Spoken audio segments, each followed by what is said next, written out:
with this train. Thank you, Mr. Commissioner.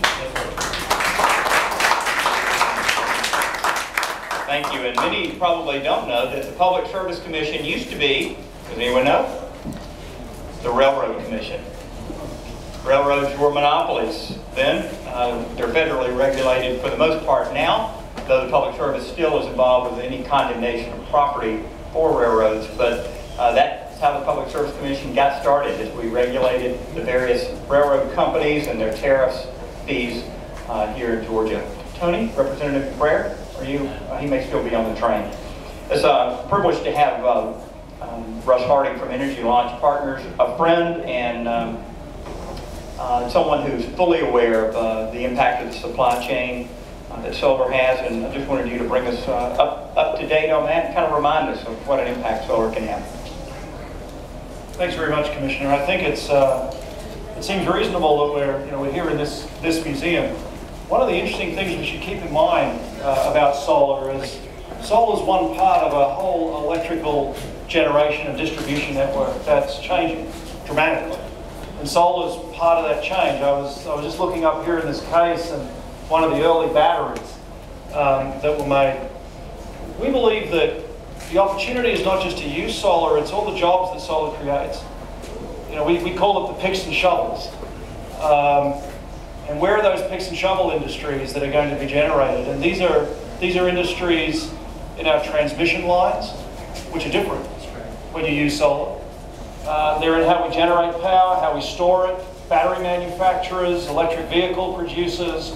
This is all part of a new industry that's evolving. And I would think that it won't be 50 years, maybe even 20 years from now, we'll come to places just like this. We'll look at some of the old generating and marvel and say, well, why did they do it that way? I mean, why wasn't it obvious that you should have done it a different way? So keep in mind that the economic opportunity is in the picks and shovels. It's all of the industries that solar will help create and all of the educational and other opportunities. And we're perfectly positioned in Georgia. We not only have plenty of sun, we've got great workforces and we have great logistics. So we can not only provide the solar for this state, we should be able to provide the solar for all of the states. So think big when you think about solar. Thank you. You need only look as far as your smartphone and compare it to this with 3 wet batteries in 1896 to see how far we've come. This cost me nothing. With my service provider, I'm sure that costs something.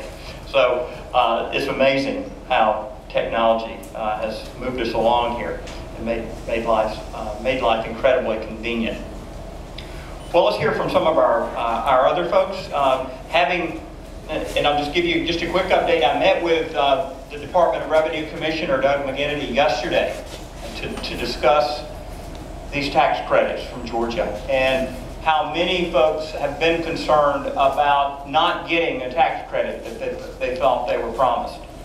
And he has assured me that everyone who has signed up will get a tax credit. It may be a couple of tax years down the road, but he says you are, the fear of losing your place in line because you missed it for 2 years is gone. And they have looked at that and they feel it's only right that everyone who was in the queue be able to stay in the queue. So I have that directly from the commissioner. So that's good news, especially for people like me who installed solar who missed it. So I'm excited that folks who were counting on a credit are going to get that property tax credit.